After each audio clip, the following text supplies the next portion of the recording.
Hello friends and welcome back to my YouTube channel. In case you don't know me, my name is Shayla Zamora and I am currently a sophomore at Wellesley College in Wellesley, Massachusetts, studying political science and anthropology. Before I say anything else, I just want to say congratulations because getting into college is not easy. So you're probably thinking, okay, I got in, now what? I don't know which college to choose from. To make your decision a little easier, I got both my cousin and my sister to help me out with this video. We have lots of different types of schools. The social life of all of these schools are very different. And of course, not every school with the same characteristics as ours is going to be exactly the same for every other school, but it might give you some indication as to how life on campus is going to look like. Before I start talking about the different factors that go into choosing a school, I'm gonna let my cousin and my sister introduce themselves. I'm Dayalis. I go to New York University, NYU,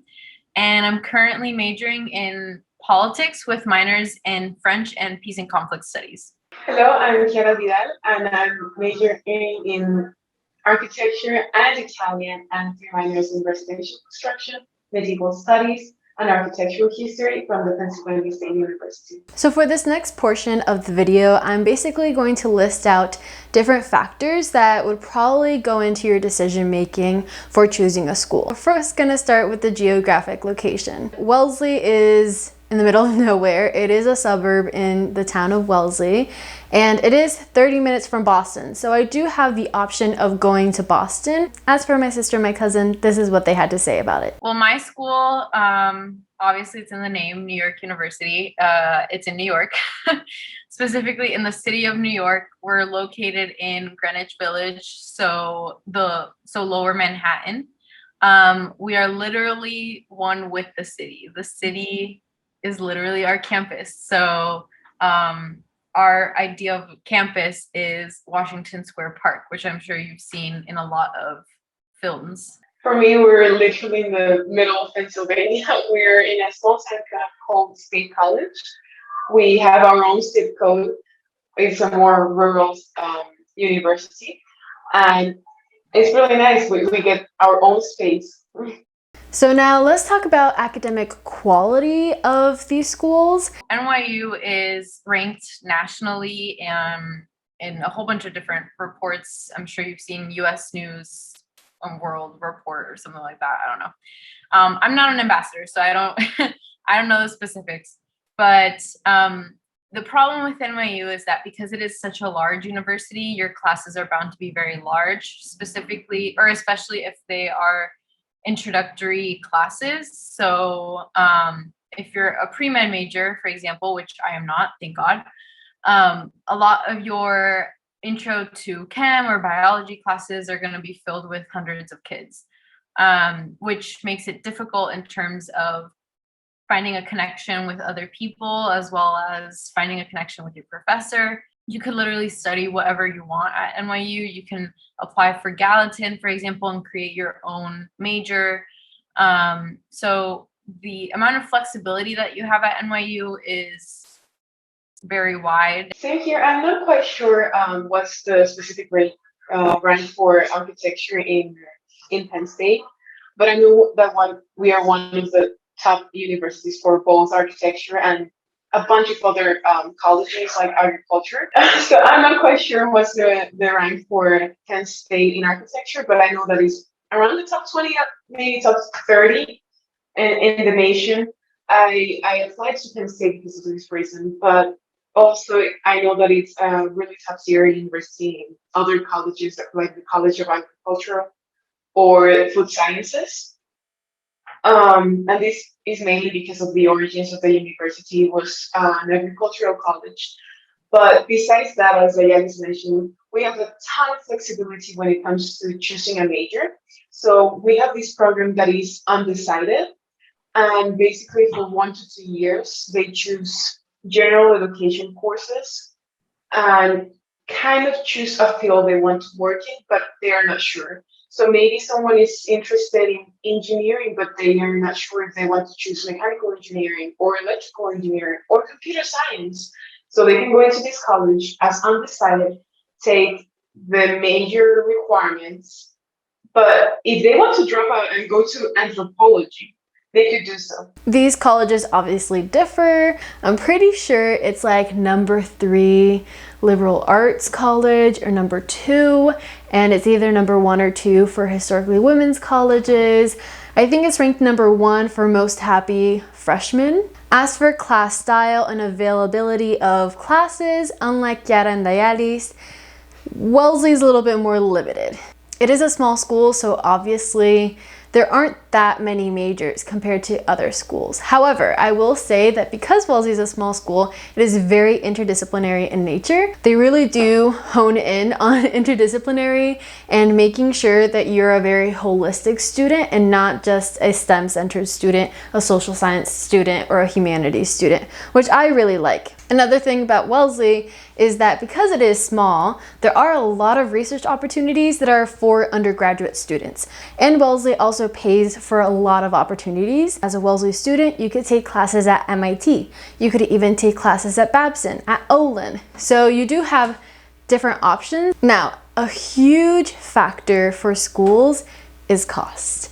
And as someone who relies heavily on financial aid, I can personally tell you that Wellesley is great at providing financial aid. In fact, Wellesley meets all of your financial need, which is such a pro. It's one of the major reasons why I wanted to go to Wellesley and why I decided to go to Wellesley. However, it is a private school, so if your family does not require any need, then unfortunately you might have to pay a really hefty price. Let's hear what Dayalis and Kiarat have to say. NYU is notorious for being one of the most expensive colleges in the United States. The last time I checked, it was $75,000 a year, but it also depends on the school you're applying to. So Tisch, for example, because you have more resources at your disposal, it's gonna cost maybe like $5,000 more or something.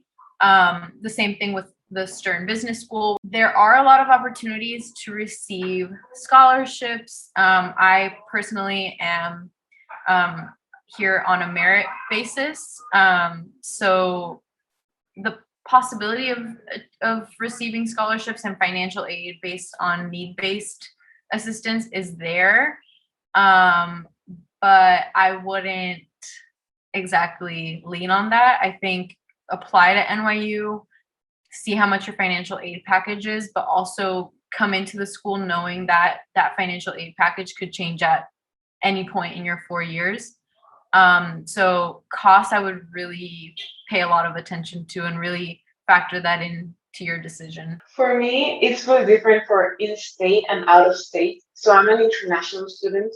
I know in-state nationals, they're supposed to pay around $25,000 per year, but due to FAFSA and the way that the Pennsylvania government supports their students, they tend to spend like half of it or even less, usually. Also, Penn State is not great with financial aid, but they are really good with grants. So that's a good thing because me as an international student, I'm not qualified to sign up for FAFSA, and I'm not qualified to get any form of national aid that is for citizens of the US. So as out-of-state or international students, we pay double what the in-state tuition is. So we're supposed to pay $50,000, but then international students, we get like a fee or a fine, if you want to say it, that is like $1,200 just because we're international. Resources and support systems. At the end of the day, when it comes to colleges, you do get what you pay for. So at NYU specifically, you have a lot of resources at your disposal. In terms of wellness concerns, we have the Wellness Center where you're able to, NYU students are able to receive, I think, 10 free therapy sessions. And then if you need more therapy, they would send you to someone outside of the university, for example. So we have that. We have the Wasserman Center, which is a center that helps with employment and internships. They read over your cover letter, they read over your resume, and they help you get connected with different companies and stuff like that. through job fairs or career fairs. But yeah, a lot of resources are available at NYU, and just like any other institution, it's a matter of you're not spoon-fed these resources, you have to seek them out. And I think that's where a lot of students that's what they don't do, and then they assume that they are gonna be spoon-fed, and then there's this disconnect between the university and the student. I think it's something really similar with Penn State, and I agree with Dayalis that is what you pay for. So we have CAPS, which is psychological and wellness services. You also get a certain number of free therapy sessions, and then they connect you to someone either in State College or even Pittsburgh or Philly that you might need. And it's a lot of resources for wellness of the mind. They also have the HEALS program, which is psychology help, nutrition help, and then fitness. I believe that maybe what is different from NYU is that we are constantly bombarded with them. So it's the opposing area, because we are constantly being fed up by all of these resources. Like, hey, remember that you have CAPS, remember that you have the library, remember that anytime you can sign up to get a book delivered to your house. Remember that downtown is your part of also your campus, and that the community is always there to help you. We're constantly reminded of that. So it's the opposing area that we don't seek them because we're so fed up with them. When we realize that we need them, it's a little bit too late. But the university is great with helping with us. Professors are even really understanding. For example, you can see that I broke my wrist recently. I told a professor, hey, I broke my wrist. I have my doctor's notice here. I went with my student health insurance. And he was like, I understand, take it slowly.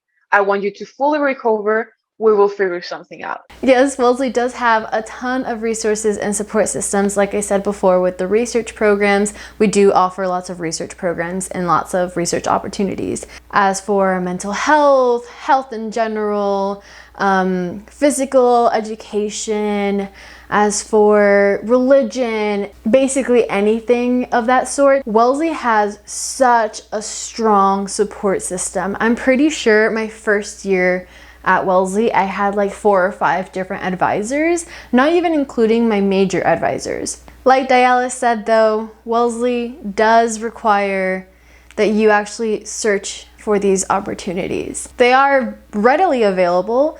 There's so many different opportunities, but you have to make the initiative to actually reach out to these opportunities and make the decision to actually use the resources that are provided for you. So now let's talk about social life. So this is a really important question in relation to NYU, because NYU is very different from a lot of universities, and you need to be a certain kind of person to like NYU. Shayla, for example, you did not like NYU. You like the sense of being at a school.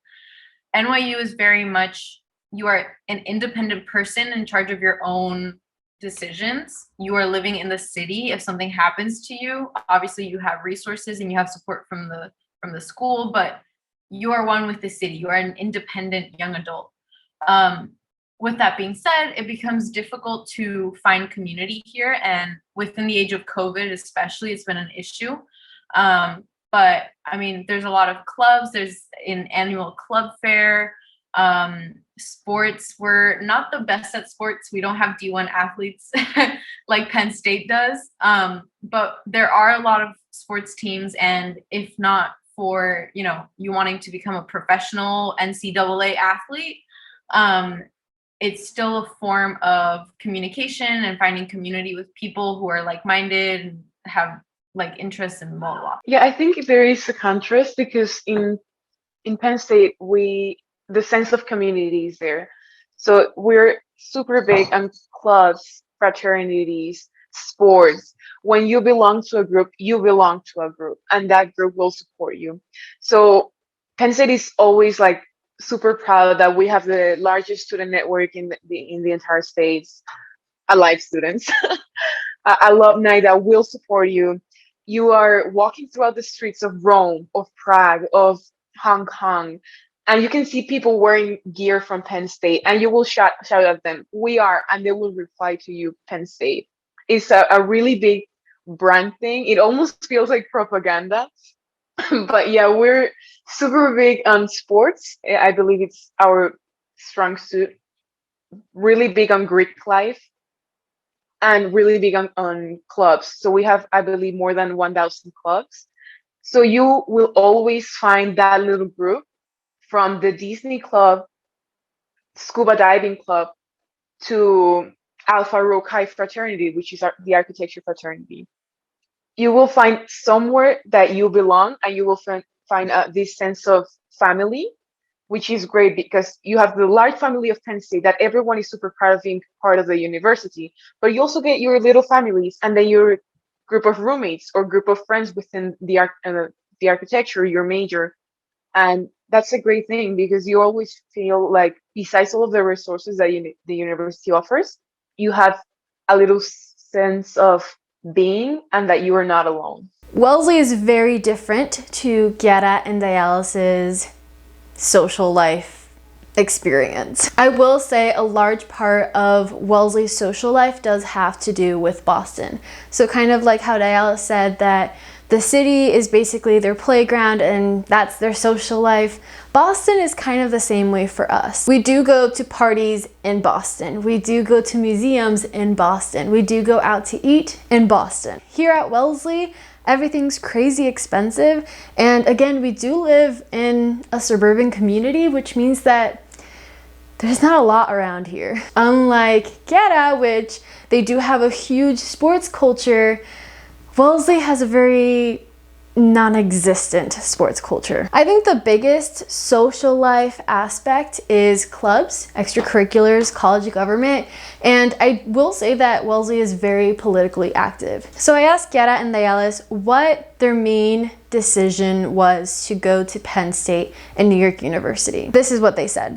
For me, I knew that I didn't want to go to a normal college. I didn't want to go to a state school. NYU, going back to the previous question, doesn't have a big frat sorority scene. We do have them, but it's not like at a frat or at a state school where you have like tailgating and stuff like that. So I knew that I didn't want to be a part of that. And again, we have that here, but not to the same extent as a state school. And I have always known that I wanted to be living in the city. Like, this is it for me, you know? And I knew that in terms of what I wanted to do, which is politics and, international relations and nonprofits and human rights, being in the city, there's so many resources here at your disposal. I knew that coming to the city meant that I would have, the firsthand experience of going to the United Nations for the Youth Assembly on a random Wednesday afternoon. It meant having internships in the city and not having to worry about housing or anything like that, because I already have housing figured out through my university. The politics program at NYU and the international relations program is world renowned. A lot of the research that we do here is really well known. I have resources at my disposal in terms of professors that would hopefully get me to places that I want to be in. For me, it was the ranking of the architecture program. I knew that it was a really good school in ranking, and I also really appreciated the social aspect of it. I wasn't really looking as much into Greek life. I really wasn't interested before in it. But now I saw what I said before of all of the little communities, and mainly that sense of being proud and just having a gigantic support network that will be there. Besides that, it was also the location that we're 5 hours away from New York City, 3 hours away from Philadelphia and Pittsburgh. As for me, as I already told you guys, financial aid was such a huge support for me. Additionally, I really, really, really wanted a campus experience. I really wanted to be able to call this a home and have a room that felt like a room and not a hotel room. What I really like about Wellesley is that it's so close to Boston that I can do my studies here, relax here on campus, and then do a bunch of touristy things in the city, and party in the city, and do fun stuff in the city. Imagine yourself at that university. Do you really think that you would be able to not necessarily fit in, but thrive with the resources that you have and the place that you're in? I've said it before and I'll say it again. NYU isn't for everyone. If you're looking for that authentic American college experience, you're not going to find it at NYU, but you're going to find a completely different, worthy, beautiful experience that you're not going to find at any other school. So personally, my advice is see if you can imagine yourself at that school. I knew that I wanted to be an architect since I was in 3rd grade, but there are a bunch of people that don't know what they want to do, and it's completely fair. How can you expect someone that is 17 to know what they want to do for the rest of their life? My main advice would be, if you're not sure, if you have the most minimum doubt, look for a college that has the capacity to be flexible. What you don't want to do is to go to a college thinking that you want to be a nurse and then realizing that you want to be a teacher and then not being able to do that because you're already stuck in that college and you already paid X amount of money and time into it. Advice, look for flexibility if you are not sure. Lastly, my main advice is to just research as much as possible, talk to as many people as possible, and be really, really, really clear with your intentions as to why you want to go to a specific school. Like I said at the beginning of this video, of course, our experiences might not be the same as your experience or might not be the same as other schools with similar characteristics. That's why I highly recommend that you do your research, you talk to current students, and you really figure out what are the most important factors for you. Do it for the right reasons, not because your friends are going there and not because you think it'll look lucrative. Make sure to comment, like, and subscribe to see more college videos, Wellesley College videos, or basically anything about my life. And as always, I hope you have a beautiful and wonderful day.